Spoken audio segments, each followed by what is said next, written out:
இப்போ பிசிக்ஸ்ல டாபிக் வைஸா பார்க்க போறோம். இந்த டாபிக்னா இதை மட்டும் படிச்சா போதும் அப்படிங்கறது நம்ம டிப்ஸ் எல்லாம் சொல்லிட்டு இதுல இந்த டாபிக் மட்டும் பார்த்தா போதும் அப்படிங்கறது நம்ம ஓவரா ரிவைஸ் பண்ண போறோம். இப்போ ஃபர்ஸ்ட் பாருங்க, பிசிக்ஸ்ல ஹீட் அப்படிங்கிற டாபிக் பார்க்க போறோம். ஹீட் வந்து ரொம்ப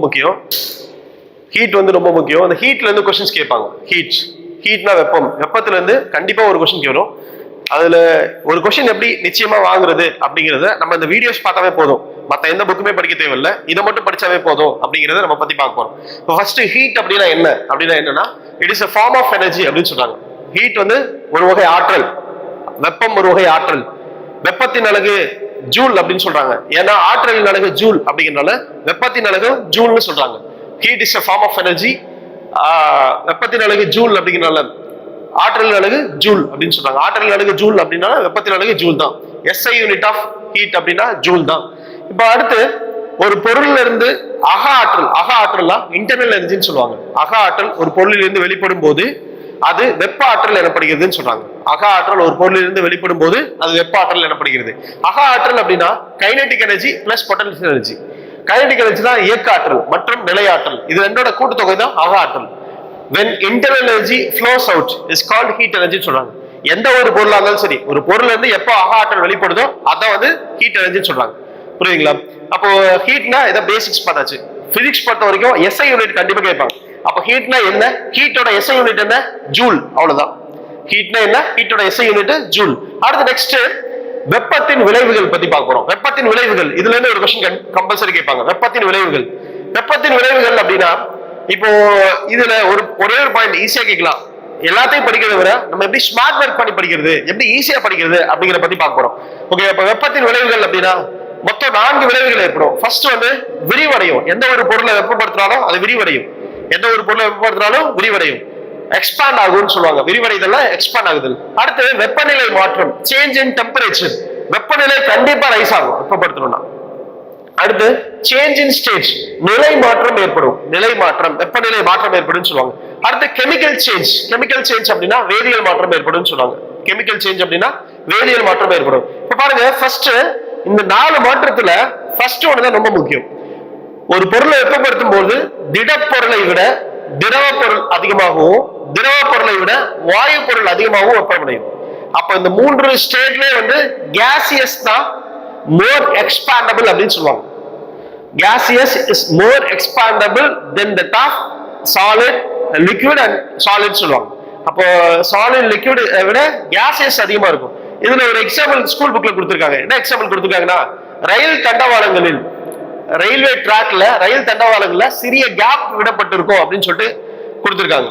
ரயில் தண்டவாளங்களில் சிறிய இடைவெளி விடப்பட்டிருக்கும். ஏன் அப்படின்னா வெயில் காலங்கள்ல ரயில் தண்டவாளங்கள் வந்து ரயில் ரோட்ஸ் வந்து விரிவடையும். அந்த விரிவடையும் போது வெப்ப இழப்பு வந்து அதிக பெரிய விபத்தா மாறும் அப்படிங்கிறதுக்காக, இதை தடுக்கிறதுக்காக சிறிய இடைவெளி விடப்பட்டிருக்கும். அதான் எக்ஸ்பான்ஷன் அப்படின்னு சொல்லியிருக்கோம். அடுத்து வெப்பநிலை மாற்றம் அப்படின்னா எந்த ஒரு பொருளையுமே வெப்பப்படுத்தும் போது ஹீட் இன்க்ரீஸ் ஆகும். அதான் வெப்பநிலை மாற்றம். அடுத்து சேஞ்ச் இன் ஸ்டேட். இப்ப சாலிடா இருக்க பொருளை ஹீட் பண்ணோம் அப்படின்னா லிக்விடா மாறும். லிக்விடா இருக்கிறத ஹீட் பண்ணா வேப்பரா மாறும். வேப்பர்னா கேசியஸா மாறும். அடுத்து கெமிக்கல் சேஞ்ச், வேதியியல் மாற்றம். இப்ப தயிர் இருக்கு, தயிர் நல்லா ஹீட் பண்ணா என்ன ஆகும்? கெமிக்கல் சேஞ்ச் நடக்கும். இதான் வேதியியல் மாற்றம். மற்றவர்கள் எக்ஸாம்பிள் கேட்க மாட்டாங்க. இதுல எக்ஸ்பான்ஷன் மட்டும் ரொம்ப முக்கியம். எக்ஸ்பான்ஷன் மட்டும். அடுத்து இப்ப என்ன பார்க்க போறோம் அப்படின்னா ஹீட் டிரான்ஸ்ஃபர். ஹீட் எப்படியெல்லாம் பரவுது அப்படின்னு சொல்லிட்டு பார்க்க போறோம். நெக்ஸ்ட் வந்து ஹீட் டிரான்ஸ்ஃபர் பத்தி பார்க்க போறோம். வெப்பம் 3 வழிகளில் பரவும். ஃபர்ஸ்ட் வழி என்ன அப்படின்னு பார்த்தோம் அப்படின்னா ஹீட் கண்டக்ஷன், வெப்ப கடத்தல்.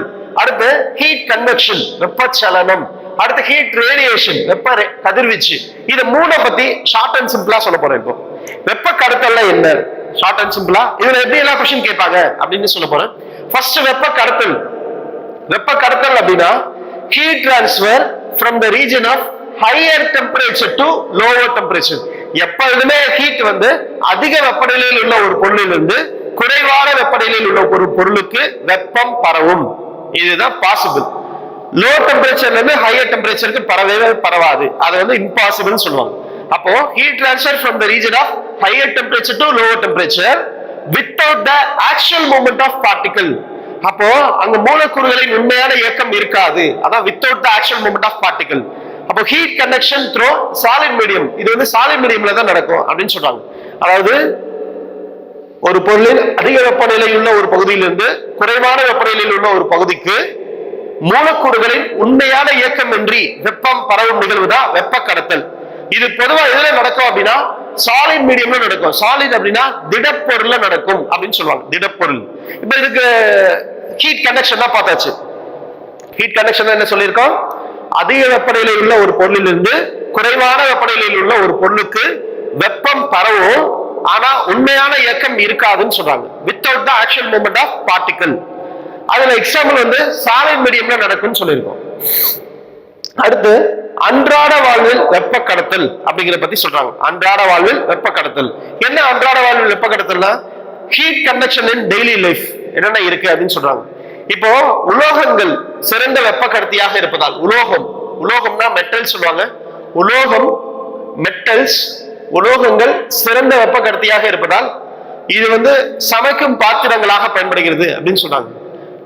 which is used as a cooking utensils. Metal is a good conductor of heat which is used as a cooking utensils ன்னு சொல்றாங்க. அடுத்து பாதரசம் மெர்க்குரி பத்தி சொல்றாங்க. மெர்க்குரி வந்து ஒரு உலோகம், இது வந்து ஒரு சிறந்த வெப்ப கடத்தி, அதனால இது தெர்மோமீட்டர்ல யூஸ் பண்றாங்க.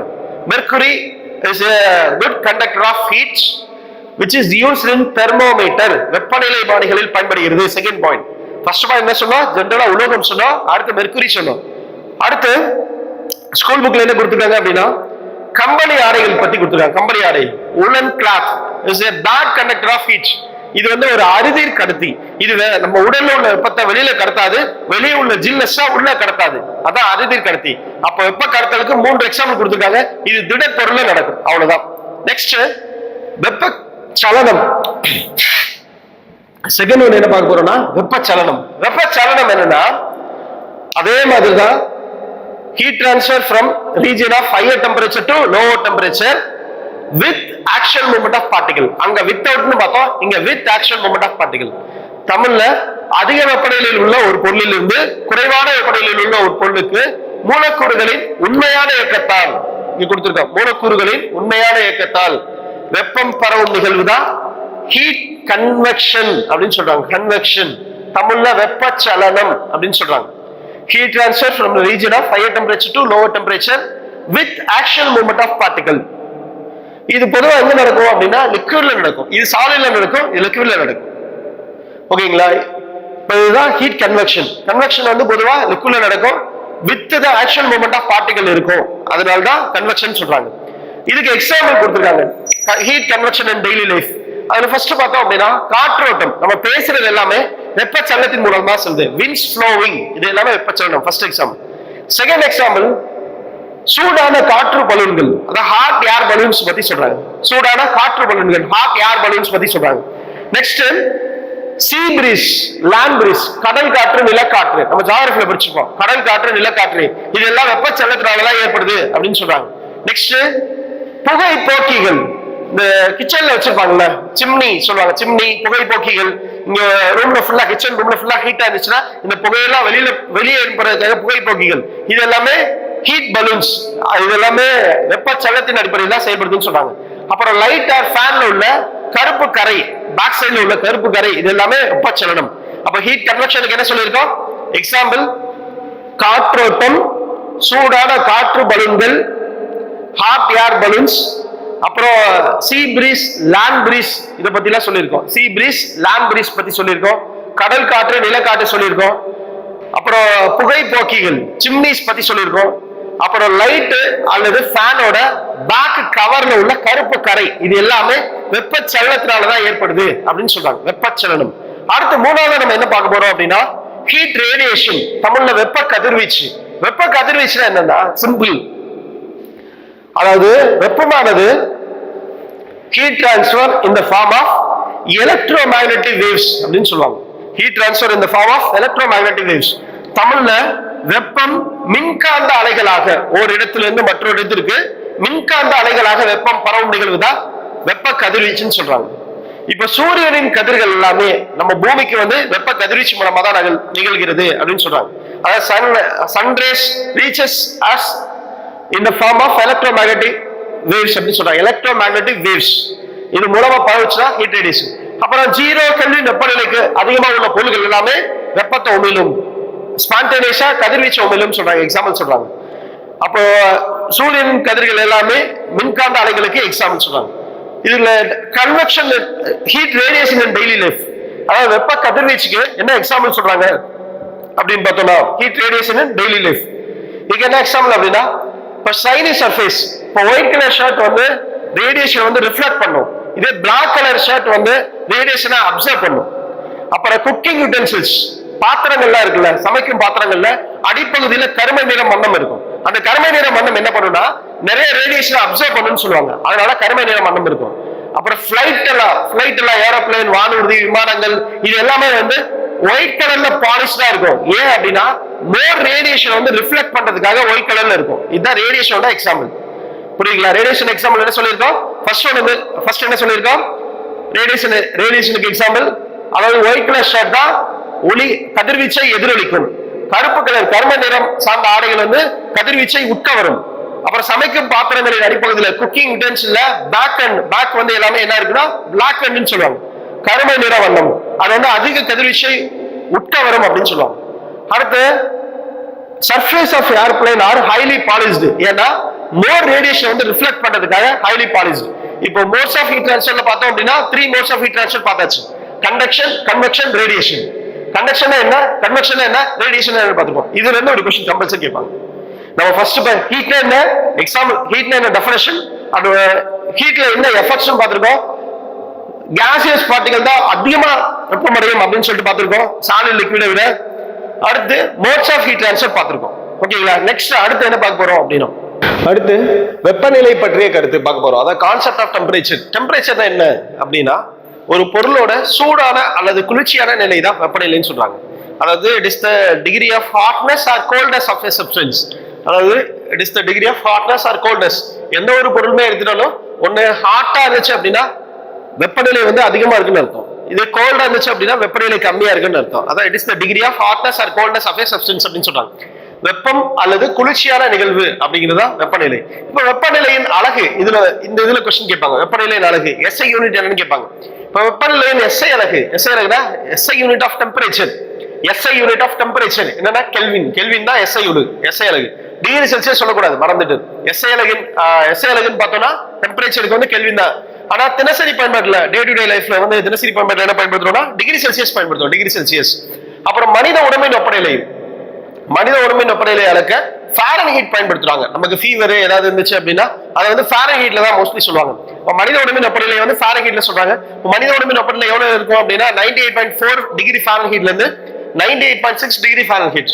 இதை டிகிரி செல்சியஸ் சொல்லலாம் 36.9 டிகிரி செல்சியஸ், இல்லைன்னா அப்ராக்சிமேட்லி 37 டிகிரி செல்சியஸ் சொல்லுவாங்க. அப்ராக்சிமேட்டா 37 டிகிரி செல்சியஸ் சொல்லுவாங்க. ஓகேங்களா? இதான் டெம்பரேச்சர். என்ன டெம்பரேச்சரோட எஸ்ஐ யூனிட் என்ன, கெல்வின் கேட்பாங்க கண்டிப்பா. அடுத்து இந்த ஃபாரன்ஹீட் ஸ்கேல்னா என்ன அப்படிங்கறத பத்தி பார்க்க போறோம். இப்ப டெம்பரேச்சர் வந்து என்னென்ன ஸ்கேல் எல்லாம் மெஷர் பண்றாங்க, எப்படி எல்லாம் யூஸ் பண்றாங்க அப்படிங்கறத பத்தி பார்க்க போறோம். இது வந்து क्वेश्चन கேட்பாங்க. இப்ப ஃபாரன்ஹீட் ஸ்கேல் வந்து எதுல ஸ்டார்ட் ஆகும் அப்படின்னா 32 டிகிரி ஃபாரன்ஹீட்ல ஸ்டார்ட் ஆகும். 32 டிகிரி 32 டிகிரி ஃபாரன்ஹீட். எதுல முடியும் அப்படின்னா 212 டிகிரி ஃபாரன்ஹீட். ஏன்னா இது பேசிக்கா வந்து வாட்டர் எடுத்துக்கிறாங்க. 32 டிகிரி ஃபாரன்ஹீட்னா வாட்டரோட ஃப்ரீசிங் பாயிண்ட்னா தண்ணியோட உறைநிலை. வாட்டரோட ஃப்ரீசிங் பாயிண்ட் தண்ணியோட உறைநிலை. 212 அப்படின்னா பாயிலிங் பாயிண்ட் ஆஃப் வாட்டர், தண்ணியோட கொதிநிலை சொல்றாங்க, கொதிநிலை. அப்போ ஸ்டார்டிங் வந்து எவ்வளவு சொல்றாங்க 30 டிகிரி செல்சியஸ், எண்டிங் எவ்வளவு சொல்றாங்க பாயிலிங் பாயிண்ட் வந்து 212. அப்ப மொத்தம் எத்தனை டிவிஷன்ஸ் இருக்கு அப்படின்னா 180 டிவிஷன்ஸ் இருக்கு. இதுதான் ஃபாரன்ஹீட் ஸ்கேல். ஃபாரன்ஹீட் ஸ்கேல்ல இதை மட்டும் ஞாபகம் வச்சாவே போதும். ஃபாரன்ஹீட் ஸ்கேல்ல ஓகேவா? இப்ப ஃபாரன்ஹீட் ஸ்கேல் நீரோட உறைநிலை பேஸ் பண்ணிருக்கு. ஸ்டார்டிங் வந்து 30 டிகிரி ஃபாரன்ஹீட், எண்டிங் வந்து எவ்வளவு இருக்குன்னா 212 டிகிரி ஃபாரன்ஹீட். அப்ப எத்தனை நம்பர் ஆஃப் டிவிஷன்ஸ் இருக்கு அப்படின்னா 180 டிவிஷன்ஸ் இருக்கு அப்படின்னு சொல்றாங்க. அடுத்து செல்சியஸ் ஸ்கேல் பத்தி பார்க்க போறோம். செல்சியஸ் ஸ்கேல் வந்து நீரின் உறைநிலை எவ்வளவு 0 டிகிரி செல்சியஸ், எண்டிங் கொதிநிலை எவ்வளவு இருக்கும் 100 டிகிரி செல்சியஸ், கொதிநிலை வந்து 100 டிகிரி செல்சியஸ். இதுக்கு இடையில எத்தனை யூனிட் இருக்கு அப்படின்னு பார்த்தோம் அப்படின்னா 100 யூனிட் இருக்கு. இதுக்கு இடையில எத்தனை யூனிட் இருக்கு 100 யூனிட் இருக்கு. 100 யூனிட். அப்ப 0 டிகிரி செல்சியஸ்னா ஃப்ரீசிங் பாயிண்ட் சொல்லலாம் 0 டிகிரி செல்சியஸ். அடுத்து 100 டிகிரி செல்சியஸ்னா பாயிலிங் பாயிண்ட் ஆஃப் வாட்டர் சொல்லலாம், நீரின் கொதிநிலை சொல்லலாம். நீரின் கொதிநிலை வாட்டர் தான் எடுத்துக்கிறாங்க, பெஸ்ட் எக்ஸாம்பிள். அடுத்து ரிலேஷன்ஷிப் பிட்வீன் ஃபாரன்ஹீட் ஸ்கேலுக்கும் டிகிரி செல்சியஸ்க்கு என்ன ரிலேஷன்ஷிப் அதை பத்தி பார்க்க போறோம். இதுல வந்து ஒரு क्वेश्चन கேட்பாங்க. இது ரெண்டுக்கும் என்ன ரிலேஷன்ஷிப் அப்படிங்கறத பார்க்க போறோம். அதுல ஃபர்ஸ்ட் பாருங்களேன், இப்ப டிகிரி செல்சியஸ் -0, ஏன்னா டிகிரி செல்சியஸ்ல ஸ்டார்டிங் வந்து 0ல தான் இருக்கு, அதனால -0 டிவைடட் பை இதுல 100 டிவிஷன் இருக்கு, அதனால டிவைட் பை 100 எத்தனை டிவிஷன். அதே மாதிரி ஃபாரன்ஹீட் மைனஸ் ஸ்டார்டிங் வந்து 32, அதனால -32 பண்றேன், -32. இதுல எவ்வளவு நம்பர் ஆஃப் டிவிஷன்ஸ் இருக்கு அப்படின்னு பார்த்தோம் அப்படின்னா 180 டிவிஷன்ஸ் இருக்கு. இந்த ஃபார்முலா புரியுதுங்களா? இது 180 டிவிஷன்ஸ். அப்ப டிகிரி செல்சியஸ் -0, ஏன் -0 அப்படின்னா ஸ்டார்டிங் வந்து 0, ஓகேவா? அடுத்து 0 போட்டாலும் ஒண்ணுதான், போடாட்டி ஒண்ணுதான், அது -0. அடுத்து இதுல எத்தனை நம்பர் ஆஃப் டிவிஷன்ஸ் இருக்கு அப்படின்னா 100 divisions, which is equal to degree Fahrenheit starting வந்து -32, ஏன்னா ஸ்டார்டிங் வந்து 32 அப்படிங்கறத 32 போடுறேன், டிவைட் பை இதுல எவ்வளவு நம்பர் ஆஃப் டிவிஷன்ஸ் இருக்கு அப்படின்னா 180 டிவிஷன்ஸ் இருக்கு, ஓகேவா? இப்ப இந்த 0 போட்டாலும் ஒண்ணுதான், போடாட்டி ஒண்ணுதான். இப்ப டிகிரி செல்சியஸ் மட்டும் வச்சுட்டு இந்த 100 எந்த சைடு வந்தா என்ன ஆகும்? மல்டிப்ளை ஆகும், 100/180 வரும், f - 32. இதை அடிச்சோம்னா 5 டைம்ஸ் அடிக்கலாம், இதை அடிச்சோம்னா 9 டைம்ஸ் அடிக்கலாம். அப்ப 5/9 f - 32, 5/9 f - 32 சொல்றாங்க. இதுதான் டிகிரி செல்சியஸ்க்கும் ஃபாரன்ஹீட்டுக்கும் உள்ள ரிலேஷன்ஷிப்.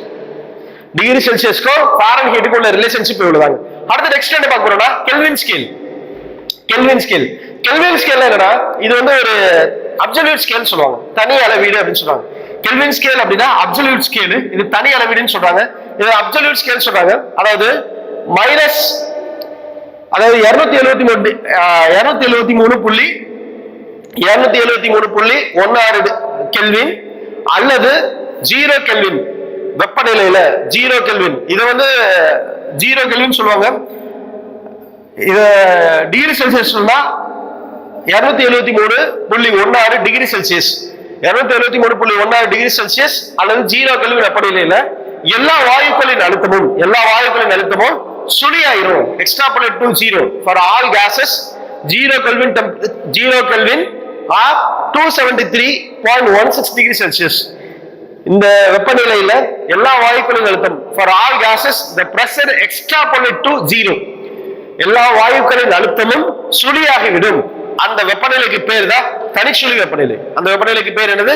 தனிச்சுழி வெப்பநிலை. இப்போ டிகிரி செல்சியஸ்ல கொடுத்திருக்காங்க அப்படின்னா இதை நீங்க கெல்வினா மாத்தணும் அப்படின்னா அப்ப kelvins equal to degree Celsius எவ்வளோ பிளஸ் 273 கூட்டணும்.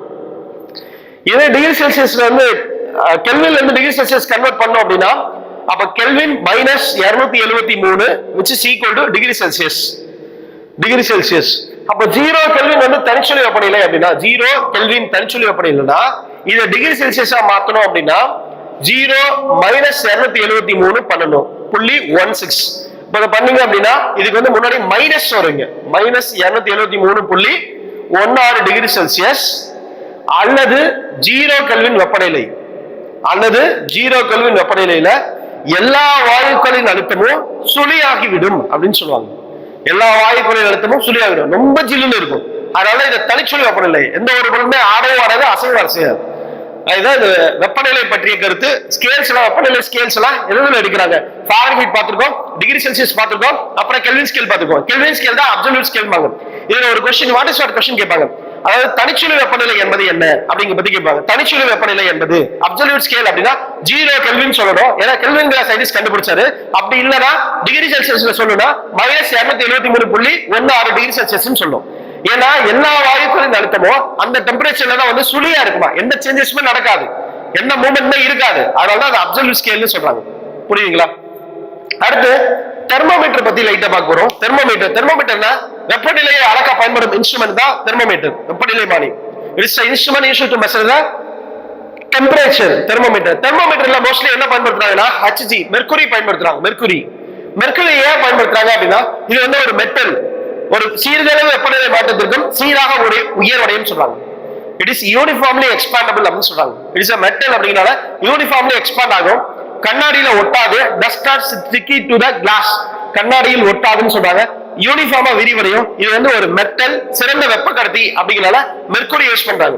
அப்ப பெரும்பாலான வெப்பநிலை மானிகளில் மெர்க்குரி பயன்படுத்தப்படுவது ஏன்னு கேட்பாங்க. இது கொஸ்டினா கேட்பாங்க, ஓகேங்களா? இது ப்ரீவியஸ் கொஸ்டினா கேட்பாங்க. பெரும்பாலான வெப்பநிலை மானிகளில் மெர்க்குரி பயன்படுத்தப்படுவது, மெர்க்குரினா தமிழ்ல பாதரசம் பயன்படுத்தப்படுவது ஏன் அப்படின்னு கேட்பாங்க. அடுத்து சில வெப்பநிலை மானிகள்ல ஆல்கஹால் பயன்படுத்தப்படுகிறது. Some thermometers are used in alcohol for expanding purposes alcohol வந்து பயன்படுத்துறாங்க. இப்பெல்லாம் நிறைய டிஜிட்டல் தெர்மோமீட்டர் வந்துருச்சு, அதனால நமக்கு பிரச்சனை கிடையாது. முன்னாடி இந்த தெர்மோமீட்டர்லாம் யூஸ் பண்ணாங்க அப்படிங்கறது சொல்றாங்க.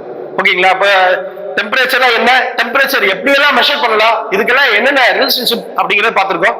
அப்ப அப்சல்யூட் ஸ்கேல் என்னன்னு பார்த்திருக்கோம். அப்சல்யூட் ஸ்கேல் அடுத்து ஹீட்ல என்ன பார்க்க போறோம்னா வெப்பம் ஏற்புத்திறன். இது ரொம்ப முக்கியம். வெப்ப ஏற்புத்திறனும் தன்வெப்ப ஏற்புத்திறனும் இதுல கொஸ்டின் கேட்பாங்க. ஓகேங்களா? இப்போ ஃபர்ஸ்ட் வெப்ப ஏற்புத்திறன் என்ன அப்படின்னா சிம்பிளா சொல்றேன். ஒரு பொருளின் வெப்பநிலையை 1 கெல்வின் உயர்த்த தேவையான ஆற்றல்.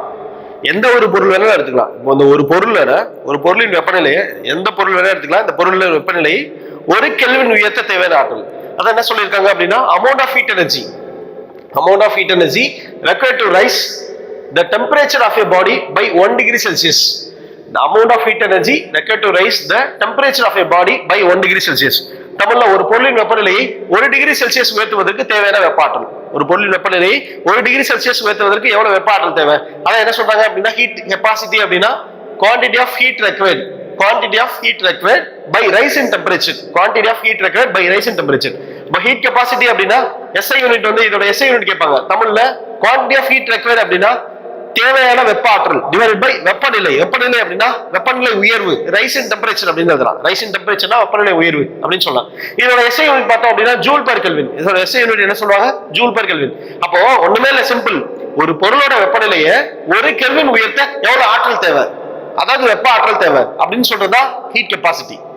இதோட SI யூனிட் கேட்பாங்க கம்பல்சரி. SI யூனிட் பார்த்தோம் அப்படின்னா ஜூல் பெர் கெல்வின் சொல்லலாம். SI unit.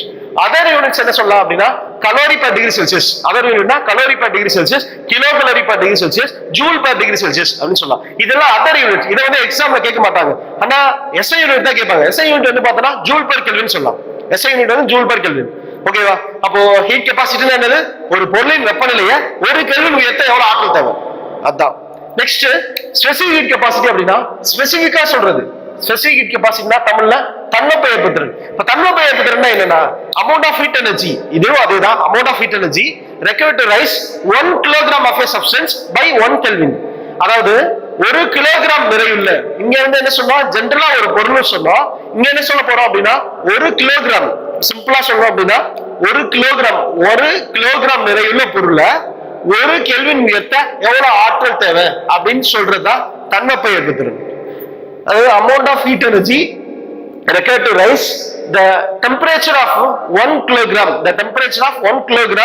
of the substance by 1 degree Celsius or 1 Kelvin. அப்போ 1 கிலோகிராம் சப்ஸ்டன்ஸ்க்கு எவ்வளவு 1 கெல்வின் உயர்த்த எவ்வளவு ஆற்றல் தேவை, அதனால ஜூல் பர் கிலோகிராம் -1 கெல்வின் -1 சொல்லலாம். Joule kilogram -1 kelvin -1. அப்போ வெப்ப ஆற்றல் இதுக்கு ஃபார்முலா எப்படி சொல்லலாம் அப்படின்னா ஃபார்முலா இங்க கூட சொல்லலாம். Formula HCG specific heat capacity அப்படின்னா ஹீட் ரெக்வயர்ட் எவ்வளவு வெப்ப ஆற்றல், தமிழ்ல வெப்ப ஆற்றல் சொல்லலாம் இன்டு 1 கிலோகிராம் அப்படின்னா நிறைன்னு சொல்லலாம். நிறை இன்டு டெம்பரேச்சர் அப்படின்னா வெப்பநிலை. அப்போ 1 கிலோகிராம் நிறையுள்ள பொருளுக்கு 1 கெல்வின் உயர்த்த எவ்வளவு ஆற்றல் தேவை அப்படின்னு சொல்றதா தன்வெப்ப ஏற்புத்திறன். இப்ப தன் அப்படின்னு ஸ்பெசிபிக்கா 1 கிலோகிராம் சொல்றோமா, அதான் தன்வெப்ப ஏற்புத்திறன் சொல்றாங்க. தன்வெப்ப ஏற்புத்திறன். அடுத்து இதுல முக்கியமானது பார்த்தோம் அப்படின்னா தன்வெப்ப ஏற்புத்திறன் எனக்கு ஜூல் பர் கிலோகிராம் கெல்வின். இது கொஸ்டின் கேட்பாங்க. பிசிக்ஸ் பொறுத்த வரைக்கும் SI யூனிட் ரொம்ப முக்கியம். பிசிக்ஸ் பொறுத்த வரைக்கும் SI யூனிட் அப்படியே வாட் இஸ் வாட்ல கேட்பாங்க. ஓகேவா? அடுத்து நெக்ஸ்ட் பார்த்தோம் அப்படின்னா இந்த கான்செப்ட்ல இதுல Q = எப்படி சொல்றாங்க அப்படின்னா Q = M delta MC delta T அப்படின்னு சொன்னா Q = MC delta T அப்படிம்பாங்க. டெல்டா T னா டெம்பரேச்சர் சேஞ்ச், M னா மாஸ், C னா அது ஸ்பெசிபிக் ஹீட் கெப்பாசிட்டி. அதை பேஸ் பண்ணி சொல்றதுதான் ஸ்பெசிபிக் ஹீட் கெப்பாசிட்டி அப்படின்னு சொல்றது. அப்ப C = Q divided by M into del T அப்படின்னு சொல்லலாம். Q னா ஜூல், M னா கிலோகிராம், டெல்டா T அப்படின்னா கெல்வின், டெம்பரேச்சர் டிஃபரன்ஸ்னா கெல்வின். அதனாலதான் இது SI யூனிட் வந்து என்ன சொல்றாங்கன்னா ஜூல் பர் கிலோகிராம் கெல்வின் சொல்றாங்க. அதுக்கப்புறம் முக்கியமானது இது பாக்ஸ் போட்டு கொடுத்துருக்காங்க. ஒவ்வொன்றுக்கும் ஸ்பெசிபிக் கெப்பாசிட்டி எவ்வளவு இருக்கும் அப்படின்னு சொல்லிட்டு பாக்ஸ் போட்டு கொடுத்துருக்காங்க. இப்போ வாட்டர் வந்து லிக்விட்னா திரவ நிலையில இருந்துச்சுன்னா இதுல 4200 ஜூல் கிலோகிராம் -1 கெல்வின் -1. இதே ஐஸ்னா சாலிட் ஸ்டேட்னு சொல்லலாமா? ஐஸ்னா திடநிலை, சாலிட் ஸ்டேட் சொல்லலாம். சாலிட் ஆன்சர்னா இதுல பாதி 2100 ஜூல் கிலோகிராம் -1 கெல்வின் -1. இது அப்படியே கொஸ்டினா கேட்பாங்க. தன்வெப்ப திறன் எவ்வளவு, ஐஸின் தன்வெப்ப திறன், பனிக்கட்டியின் தன்வெப்ப திறன் எவ்வளவு அப்படின்னு சொல்லிட்டு கொஸ்டின் கேட்பாங்க. அடுத்து ஸ்டீமர் நீராவி. நீராவி வந்து கேசியஸ் ஸ்டேட்ல இருக்கா? அப்போ நீரின் 3 வடிவங்கள் 3 ஃபேஸ்ல என்ன தன்வெப்ப திறன்? இதோட தன்வெப்ப திறன் 460 joule kilogram -1 kelvin -1, 460 joule kilogram -1 kelvin -1. அடுத்து வாட்டருக்கு வந்து தனியா பாக்ஸ் போட்டு கொடுத்துருக்காங்க 4180, அப்படி இல்லைன்னா 4200, இங்க பார்த்ததுதான் 4200.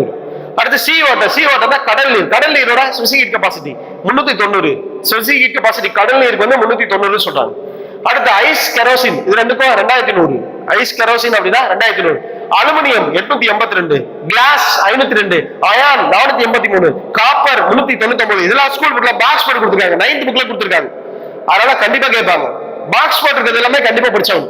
அடுத்து நெக்ஸ்ட் காப்பர் 399, அடுத்து ஜிங்க் 391, பிராஸ் 380, மெர்க்குரி ரொம்ப முக்கியம். மெர்க்குரியையும் வாட்டரையும் வச்சு கம்பேர் பண்ணுவாங்க. மெர்க்குரிக்கு 139, மெர்க்குரிக்கு 139.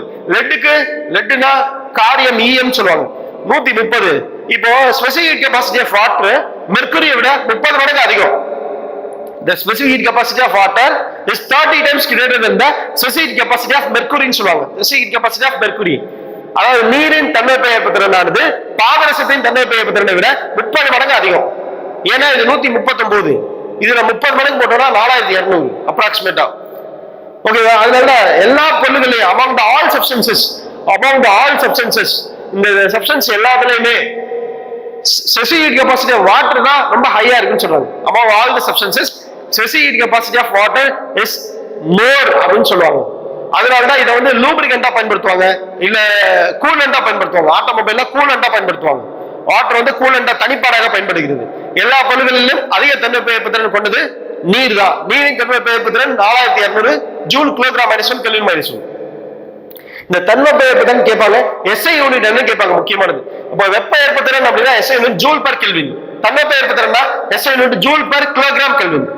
தன்வெப்ப ஏற்பத்திறன்னா ஜூல் பர் கிலோகிராம் கெல்வின் தான் தன்வெப்ப ஏற்பத்திறன். ஓகே, ஒவ்வொரு பொருளுக்கும் என்னென்ன தன்வெப்ப ஏற்பத்திறன் பாத்துக்கோங்க. இப்ப இருக்கக்கூடிய எல்லா பொருள்களுமே தன்வெப்ப ஏற்பத்திறன் எந்த பொருளுக்கு அதிகமா இருக்குன்னா வாட்டருக்கு தான் அதிகமா இருக்கும். அதனாலதான் இதை வந்து தனிப்பாடாக கூலண்டாக பயன்படுத்துறாங்க. ஆட்டோமொபைல கூலண்டாக பயன்படுத்துறாங்க. அடுத்து specific latent heat. Specific latent ஹீட்னா என்ன, அதோட யூனிட் என்னன்னு மட்டும் பார்த்தா போதும். Heat over. இப்போ ஸ்பெசிபிக் லேட்டன்ட் ஹீட் அப்படின்னா என்ன சொல்லிருக்கோம் அப்படின்னா, இப்போ ஒரு பொருள் ஐஸ் கட்டி எடுத்துக்கலாம். ஐஸ் கட்டி வந்து திடநிலையில இருந்து 0 டிகிரி செல்சியஸ்ல ஹீட் பண்ணோம் அப்படின்னா லிக்விடா மாறும்.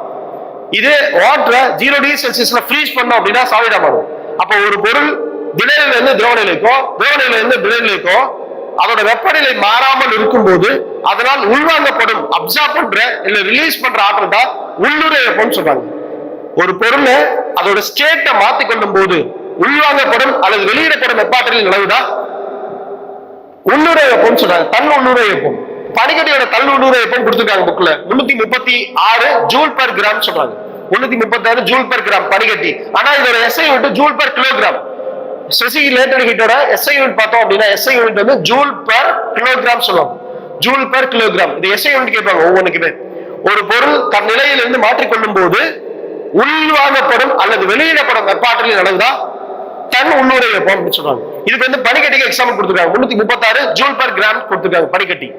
அடுத்து இதுல சேஞ்ச் ஆஃப் ஸ்டேட் பத்தி கொடுத்துருக்காங்க. ஒரு பொருள் வந்து திடப்பொருளை வெப்பப்படுத்தினா டைரக்டா வாயுவா மாறுது, அதுக்கு பேர் சப்ளிமேஷன், பதங்கமாகுது.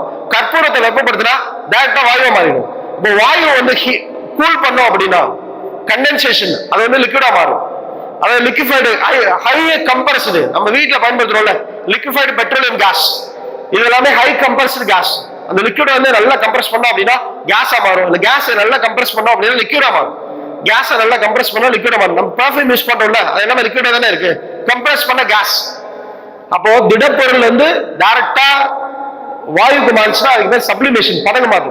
திடப்பொருள் திரவமா மாறிச்சுன்னா உருகுதல்.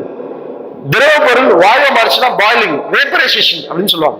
இது மாதிரி நம்ம ஸ்டேட்ல நமக்கு தெரியும். இப்ப இது வரைக்கும் ஹீட்ல ஒரு முக்கியமான டாபிக் பிசிக்ஸ்ல. இப்ப ஹீட்ல என்னென்ன பார்த்துட்டோம் அப்படின்னா, ஃபர்ஸ்ட் வந்து ஹீட்னா என்னன்னு பார்த்தோம், அப்புறம் எஃபெக்ட்ஸ் ஆஃப் ஹீட் பார்த்தோம், அதுல வாயு பொருள் தான் அதிகமா விரிவடையும் பார்த்தோம், மோட்ஸ் ஆஃப் ஹீட் ட்ரான்ஸ்ஃபர் பார்த்தோம், conduction, convection, radiation. Conduction, convection, radiation. வெப்ப கடத்தல், வெப்ப கதிர்வீச்சு, வெப்ப சலனம் பார்த்தோம். வெப்ப கடத்தல், வெப்ப சலனம், வெப்ப கதிர்வீச்சு பார்த்தோம். இதுல என்னென்ன டெய்லி லைஃப் அப்படிங்கிறது பார்த்தோம். வெப்ப கதிர்வீச்சு வந்து வெப்ப அதாவது மின்காந்த அலைகளாக பரவும். 0 கெல்வின் வெப்பநிலைக்கு அதிகமா உள்ளது எல்லாமே வெப்பத்தை உமிழும், வெப்ப கதிர்வீச்சு உமிழும் பார்த்தோம். வெப்பநிலை எஸ்ஐ அலகு பார்த்தோம். Hardness or coldness of substance அப்படின்னா வெப்பநிலை. வெப்பநிலையோட எஸ்ஐ அலகு என்ன சொன்னோம்? கெல்வின் சொன்னோம். அப்புறம் இந்த Fahrenheit scale, degree Celsius scale, Kelvin ஸ்கேலுக்கு இதுக்கெல்லாம் என்ன ரிலேஷன்ஷிப் பார்த்தோம். வெப்பத்தை அளவிட பயன்படுவது வெப்பநிலை மானி. பொதுவாக வெப்பநிலை மானில என்ன பயன்படுத்துறாங்க? பாதரசம் பயன்படுத்துறாங்க. பொதுவாக வெப்பநிலை மானில என்ன பயன்படுத்துறாங்க? பாதரசம் பயன்படுத்துறாங்க. பாதரசம் ஏன் பயன்படுத்துறாங்க? இது வந்து ஒரு மெட்டல், நல்லா வந்து ஹீட்டுக்கு வந்து மிக குறைந்த ஹீட்டுக்கும் நல்லா யூனிஃபார்மா எக்ஸ்பாண்ட் ஆகும், யூனிஃபார்ம் எக்ஸ்பாண்ட் ஆகும். அதனால தான் பயன்படுத்துறாங்க. சிறந்த வெப்ப கடத்தி பாதரசம் வந்து சிறந்த வெப்ப கடத்தி. சில வெப்பநிலை மாடுகள்ல வந்து என்ன பயன்படுத்துறாங்க? ஆல்கஹால் பயன்படுத்துறாங்க. சில தெர்மோமீட்டர்ல வந்து ஆல்கஹால். ஆனா most of the thermometer use மெர்க்குரின்னு சொல்றாங்க. அடுத்து அதை பார்த்திருக்கோம் அப்படின்னா டெம்பரேச்சர்ல தனிச்சுழி வெப்பநிலை என்னன்னு பார்த்தோம். -273 டிகிரி செல்சியஸ் இல்லைன்னா 0 கெல்வின் வெப்பநிலையில எல்லா வாயுக்களின் அழுத்தமே சுழியாகும். இதான் தனிச்சுழி வெப்பநிலை சொல்றாங்க. அப்புறம் ஸ்பெசிபிக் கெப்பாசிட்டி. ஹீட் கெப்பாசிட்டினா என்ன? இதோட SI joule per Kelvin. Specific கெப்பாசிட்டினா ஜூல் பர் கிலோகிராம் கெல்வின். ஒவ்வொரு பொருளுக்கும் என்னென்ன ஸ்பெசிபிக் கெப்பாசிட்டி இருக்கும். இருக்கிறதுல எந்த பொருளுக்கு வந்து ஸ்பெசிபிக் கெப்பாசிட்டி அதிகம்? வாட்டருக்கு தான் ஸ்பெசிபிக் கெப்பாசிட்டி அதிகம். 4200. பனிக்கட்டிக்கு எவ்வளோ? 200. 2100. மெர்க்குரிக்கு வந்து 139. மெர்க்குரி வந்து 1 மடங்குனா வாட்டர் வந்து 30 மடங்கு அதிகமா இருக்கும். இதாங்க ஹீட். ஹீட் வந்து ஒவ்வொரு சப்ஸ்டன்ஸ்ல என்ன எக்ஸாம்பிள்ஸ்? ஹீட் கண்டக்ஷன் எப்படி இருக்கு, கன்வெக்ஷன் எப்படி இருக்கு, ரேடியேஷன் எப்படி இருக்கு. கண்டக்ஷன் வந்து சாலிட்ல நடக்கும், கன்வெக்ஷன் வந்து லிக்விட்ல நடக்கும். ரேடியேஷன் வந்து வித்தவுட் மீடியம். ஆனா சூரிய கதிர்கள் எல்லாமே ரேடியேஷன் மூலமா தான் நம்ம வருது அப்படின்னு சொல்லிட்டு பார்த்தோம். இவ்வளவுதான் ஒரு சிம்பிளான சப்ஜெக்ட் ஹீட். ஹீட் இதை பார்த்தாவே போதும். அதுக்கப்புறம் நீங்க புக் சும்மா ஒரு டைம் பாத்தீங்க அப்படின்னாவே சூப்பரா ரிவிஷன் பண்ணிடலாம். ஹீட்ல இந்த டாபிக் தான். நம்ம அடுத்த டாபிக் பார்க்கலாம்.